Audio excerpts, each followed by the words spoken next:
바벨론 포로로 잡혀갔던 이스라엘 백성들이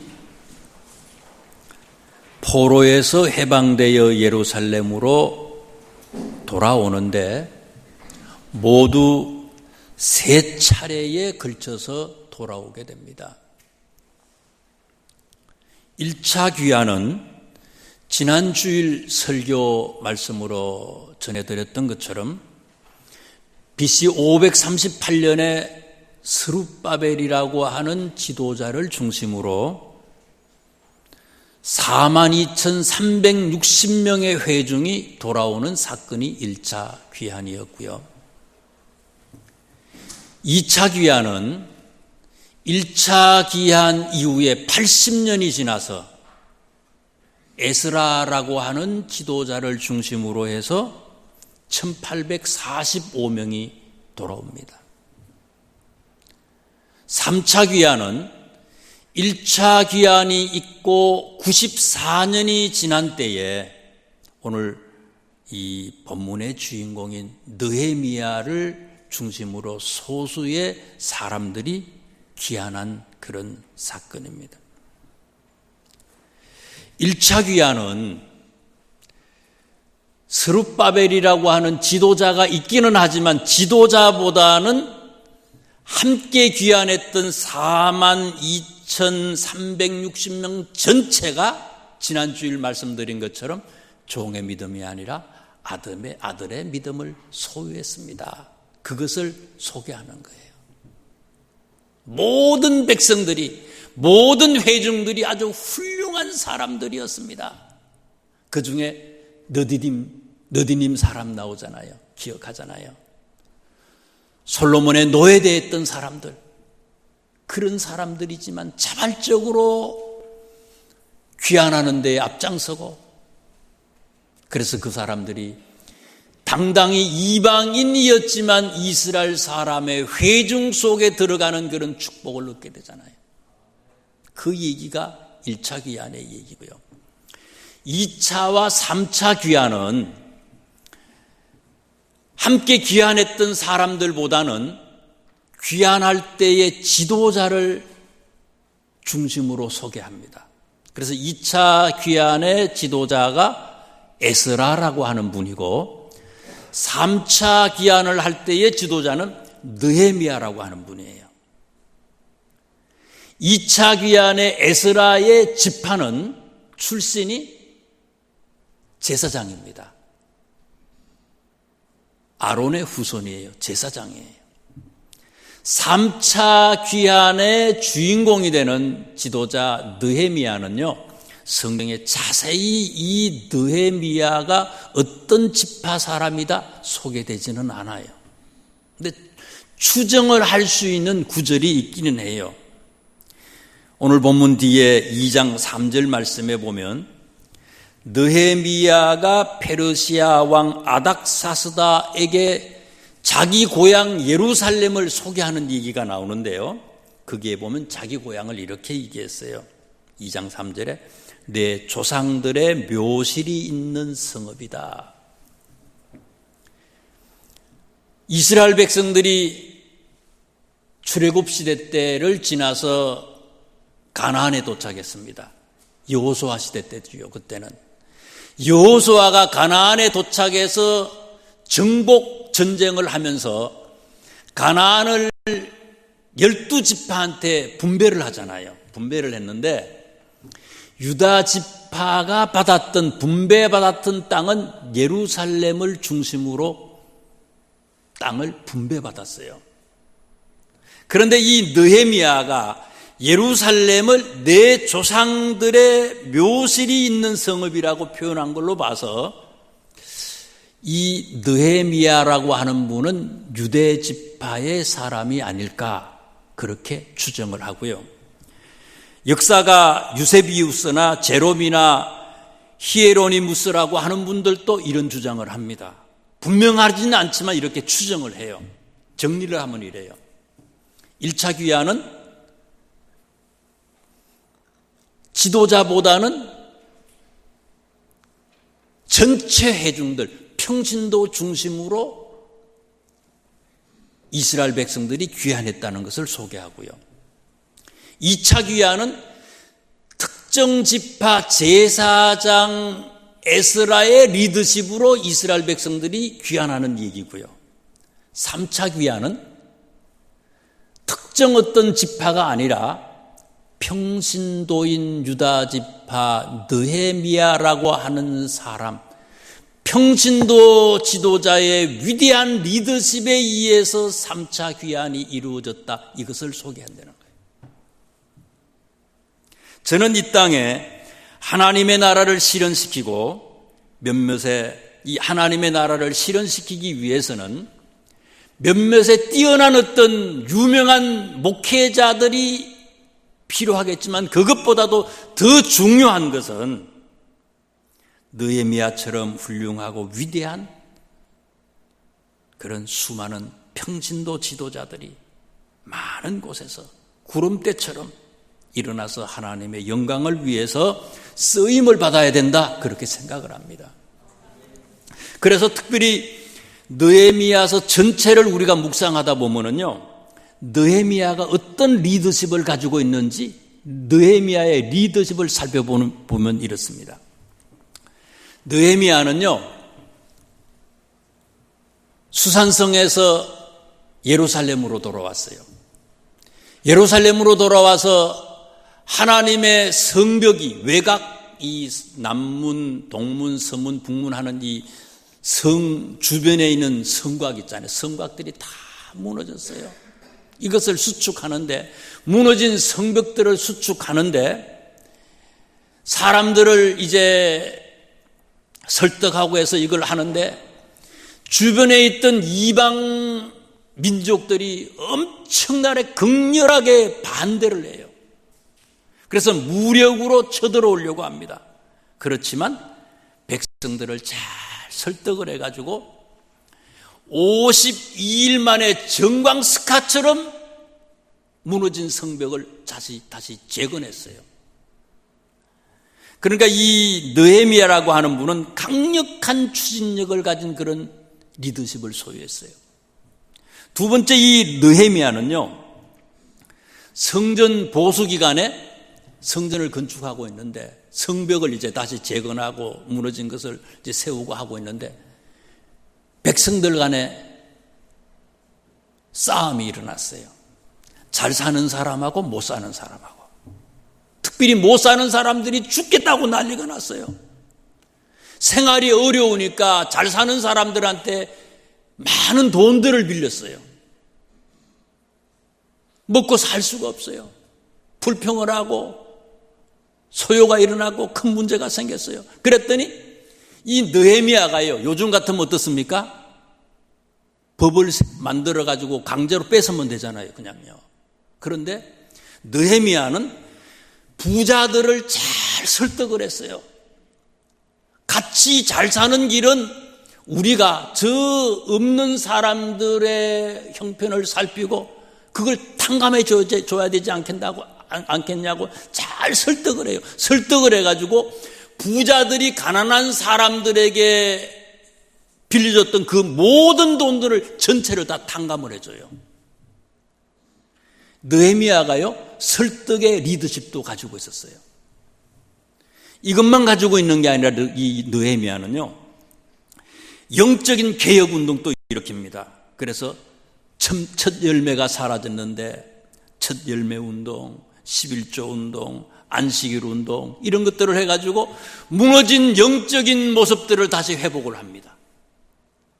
지도자들도 이방 사람들하고 통혼을 하고 이게 믿는 사람이지만 믿는 것 같지 않아요. 그런데 이 느헤미야가 영적 개혁 운동을 해서 신앙의 기본을 회복하게 하고, 그래서 통혼이 금지가 되고 교회가 이스라엘이 새롭게 되기도 했어요.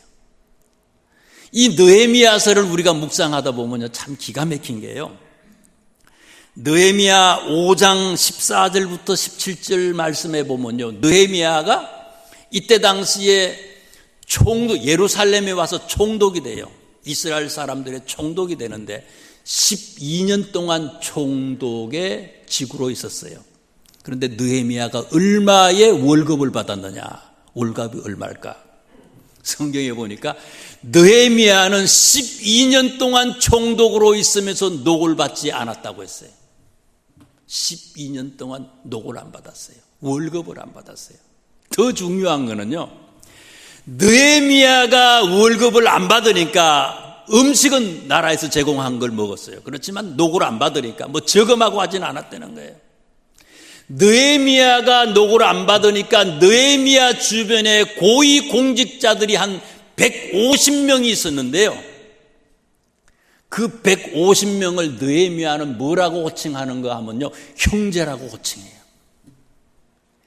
느헤미야가 청렴결백하고 이런 리더십을 보여주니까 이 150명의 고위 공직자들도 전체가 모두 녹을 받지 않았다는 사실이에요. 요즘하고 한번 비교해 보세요. 비교가 안 되죠. 청렴, 결백한 이런 희생의 리더십을 소유한 사람이었어요. 그럼 이런 느헤미야의 리더십의 원동력이 어디서 나왔나?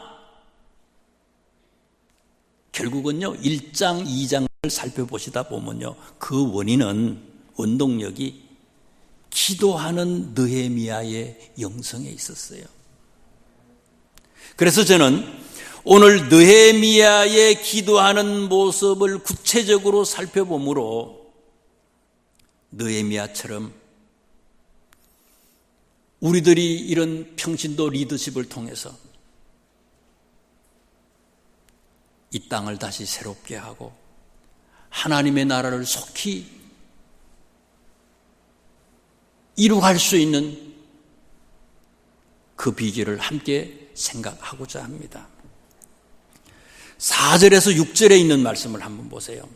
느헤미야가 어떤 기도를 하고 있나? 4절에서 6절 말씀 보세요. 내가 이 말을 듣고 앉아서 울고 수일 동안 슬퍼하며 하늘의 하나님께 금식하고 기도하며 6절에 보니까 이제 주의 종들인 이스라엘 자손을 위하여 주야로 기도하오며. 지금 느헤미야는요, 1장 1절 말씀에 보면 직책이 뭐예요? 1장 1절에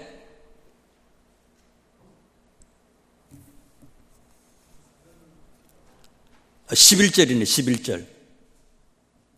11절 말씀에 보면 그때에 내가 뭐라고요? 왕의 술관원이 되었느니라. 이때의 느헤미야의 관직이요, 술 맡은 관원이에요. 술관원. 이건 뭔가 하면요, 임금님이 술만 그런 게 아니고 음식을 드실 때 이 음식에 독이 들었는지 안 들었는지 확인을 해야 되잖아요. 이런 거를 관리하는 관원이었다는 거예요. 음식과 술만이 아니라 사실은 최측근에서 임금님을 보좌하는 그런 관직을, 그런 직을 맡은 사람이 느헤미야다 이거예요. 임금님의 일거수일투족을 다 최측근에서 보좌하는 사람이에요. 요즘으로 말하면 대통령의 비서실장과 같은 사람이에요.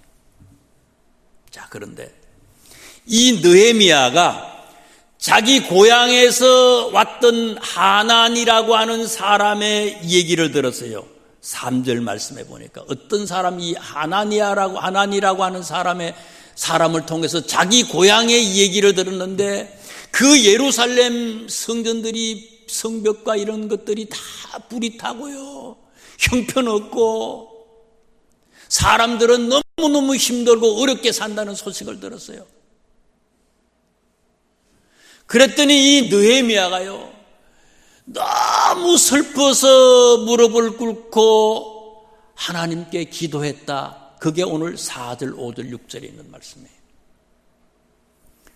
느헤미야가 어떤 관직에 있다고요? 비서실장이에요. 여러분, 비서실장이면 힘이 있잖아요. 권력이 있잖아요. 또 임금님하고 독대할 수 있잖아요. 그러면 지금 이 아닥사스다라고 하는 이 왕은요, 그 에스더 성경에 보면 이 느헤미야 뒤에 나오는 성경이 에스더서인데요, 에스더가 왕후가 되잖아요. 에스더가 왕후가 되는데 여기 느헤미야 1장에 나온 아닥사스다 왕은요, 에스더의 어떻게 보면 어붓 아들이나 마찬가지예요. 이 다음에 나오는 아들이 에스더 다음에 그 에스더의 그 남편이 되는 왕, 그 다음에 왕이 아닥사스다라고 하는 그런 왕이에요.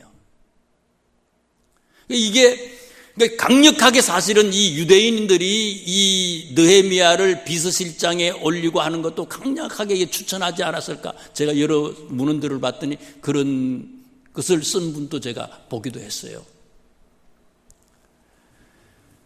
그러면 이 느헤미야가요, 힘이 있어요. 권력을 가지고 있는 사람이에요. 그러면 임금님한테 바로 소리를 듣자마자 바로 가가지고, 임금님, 우리나라가 이렇다는데 과거에 임금님이, 고레스 임금님이 다 가서 다시 성전을 지으라 그러고 뭐 주변에 있는 총독들한테 도와주라고 해서 다 해서 했는데 그 성전이 다 무너지고 지금 난리가 났습니다. 도와주세요. 이렇게 얘기할 수도 있잖아요. 그런데 느헤미야는 왕한테 부탁하지 않았다는 거예요. 성경에 보면요, 이 느헤미야가 기도하기 시작하는데 1장 1절에 기도하기 시작한 때가 언제라 그랬어요?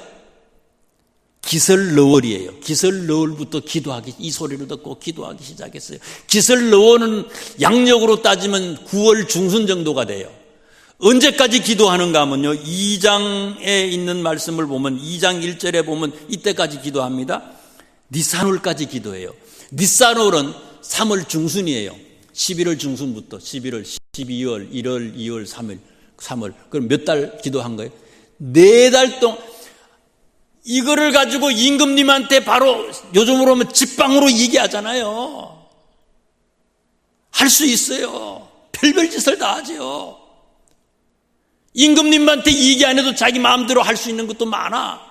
그런데 이거 안 하고요, 하나님한테만 무릎을 꿇고 간절히 금식하고 주야로 간구했다는 거예요. 이 사람은 4달 동안은. 4달 동안을 시간을 정해놓고 기도한 것도 아니에요. 4달이다, 4달 동안 기도해야 되겠다, 금식 기간을 4달 딱 정해놓고 기도한 것도 아니에요. 응답이 올 때까지 계속해서 기도했는데, 이렇게 사람한테 구한 게 아니라 사람보다는 먼저 하나님 앞에 간구했던 이 느헤미야의 기도를 하나님께서 들으시고는 이때의 왕 아닥사스다의 마음을 열잖아요. 그래서 아닥사스다가 이 임금님한테 물어보는 거 아니에요. 임금님의 이 아닥사스다가 이 느헤미야한테 얘기하는 거 아닙니까? 느헤미야의 기도를 응답해 주는 거예요. 오늘 우리들의 기도는 어떻습니까? 하나님보다는 사람을 찾고, 하나님보다는 돈을 찾잖아요. 하나님보다는 세상의 방법을 먼저 연구하잖아요.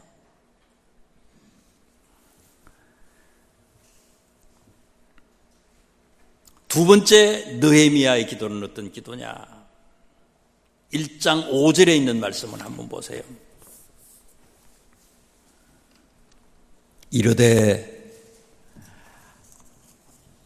하늘의 하나님 여호와 크고 두려우신 하나님이여, 주를 사랑하고 주의 계명을 지키는 자에게 언약을 지키며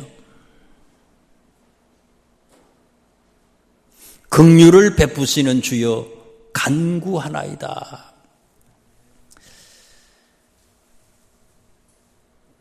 느헤미야는 기도를 하는데요, 기도의 대상이 누군지에 대해서 분명히 확신하고 믿음으로 기도했던 사람이에요. 우리는 기도는 하기는 해. 기도는 하는데, 교회에서 기도는 하는데 나가면서 다 내가 기도한 것도 까먹잖아요. 왜? 내가 기도하는 하나님이 누군지 확실하지 않기 때문에. 느헤미야 보세요. 하나님을 뭐라고 얘기합니까? 하늘의 하나님 여호와여, 하늘의 하나님이래. 땅에 있는 세상의 어떤 부귀영화 권력을 베푸는 그런 세상의 임금하고 다른 그런 하나님이라는 거예요. 차원이 다르다는 거예요.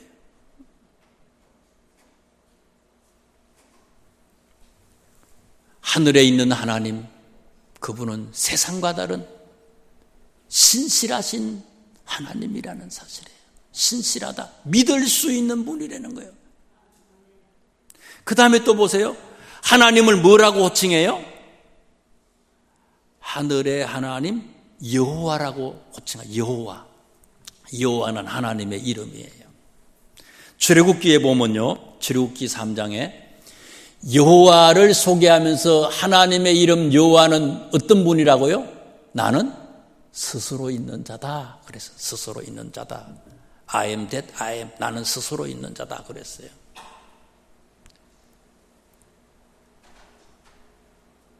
창조주라는 얘기예요. 전능하신 분이라는 얘기입니다. 능치 못함이 없는 분이라는 거예요. 내가 기도해요? 근데 누구한테 기도했어요? 하늘에 계시는, 하늘의 임금이 되시는 능치 못함이 없는 온 우주 만물을 창조하신 하나님이라는 거예요. 그런 하나님 앞에 기도했는데 우리는 잊어먹잖아요. 왜? 내가 기도하는 기도의 대상이 누군지도 모르고 기도하는 거예요. 더 기가 막힌 것도 보세요. 주를 사랑하고 주의 계명을 지키는 자에게 언약을 지키시며 긍휼을 베푸시는 주여, 이렇게 하잖아요. 언약을 지킨다. 여러분,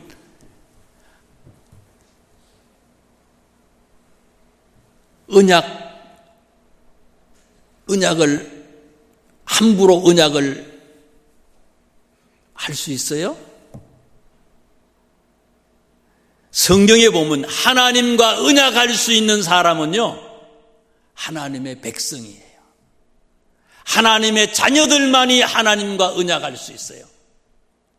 그런데 이 느헤미야의 기도를 보면요, 언약을 지키시며 이렇게 이야기하는 거 보면요, 이미 자신을 누구라고 생각하고 있어요. 느헤미야는요, 나는 하나님의 자녀입니다. 이미 나는 하나님의 아들입니다. 그러면 그분은 누구예요? 전능하신 하나님이 나와 어떤 관계예요? 아버지지요, 아버지. 여러분, 부모님의 생각, 오매불망 부모의 걱정은, 근심 걱정은 뭐예요? 자녀 생각이야. 이게 다들 나이 들어서 힘들대. 집 잡히고 은행에서 매달 얼마씩 받으면, 연금 받으면 잘 사는데요, 그건 안 한대. 자식 준다고. 나이가 들어도 어떻게 하든지 간에요, 무슨 동사무소에서 하는 무슨 근로 무슨 하는 거 있잖아요. 50만 원을 한 달에 받든지 몇십만 원을 받더라도 나가서 돈 벌려고 그러잖아요. 안 그래도 살 수 있는데. 왜요? 자식 때문에 그런 거 아니에요, 이게요. 이 부모의 마음이에요. 이 부모의 마음은요, 그냥 어디에서든지 엄마, 아빠 하면 그 소리를 이겨 듣는 게 이게 부모의 마음이야. 이게 이국 땅 멀리 저곳에 있어도 자녀의 아픈 건 다 느껴. 이게 에스라는 이 느헤미야는요, 아들이고요, 하나님은 아버지야. 그렇기 때문에 하나님, 이런 고통입니다, 이런 어려움이 있어요, 하나님 들어주세요. 죽겠어요, 살려주세요. 내가 기도하는 기도의 대상이 어떤 분인지를 확실히 알고 느헤미야는 기도했다는 거예요. 여러분, 내가 믿지 못하는데 하나님이 왜 우리를 믿어요? 내가 하나님을 아버지라고 얘기하지 않는데 하나님이 어떻게 해서 우리를 아들이라고 딸이라고 얘기할 수 있겠습니까?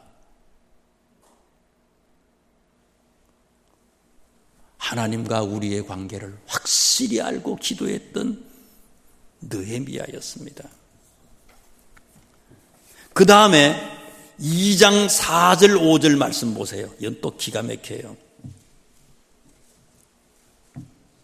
왕이 내게 이르되 그러면 내가 무엇을 원하느냐 하시기로 내가 곧 하늘의 하나님께 묵도하고 왕에게 아뢰되.